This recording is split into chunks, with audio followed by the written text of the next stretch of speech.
Welcome back to Mass Appeal. Emily Dickinson, she was famous for her impressive talent as a poet, and she was born right here in Western Massachusetts. We headed to the Emily Dickinson Museum and spoke with Executive Director Jane Wald to learn more about this historic figure. Check it out. Western Massachusetts native Emily Dickinson was famous for her impressive talent as a poet. She was born in Amherst and studied in the Pioneer Valley, but she achieved national recognition for her work.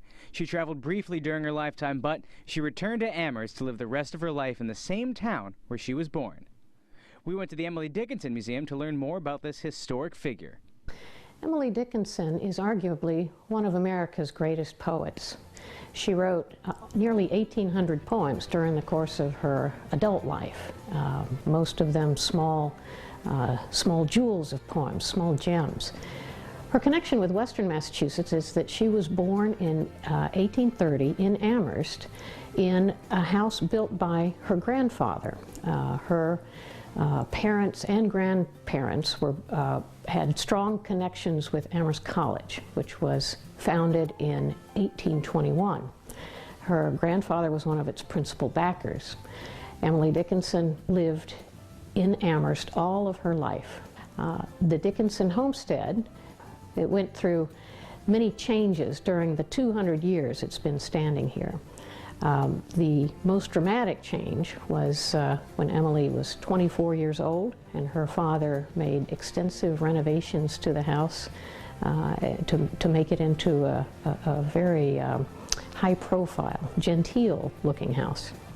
Emily Dickinson is famous for her poetry, but in her lifetime, only 10 of her poems were published. She actually, though, wrote thousands more. Well, Emily Dickinson wrote nearly 1,800 poems. At least that's the number that's come down to us that we know about.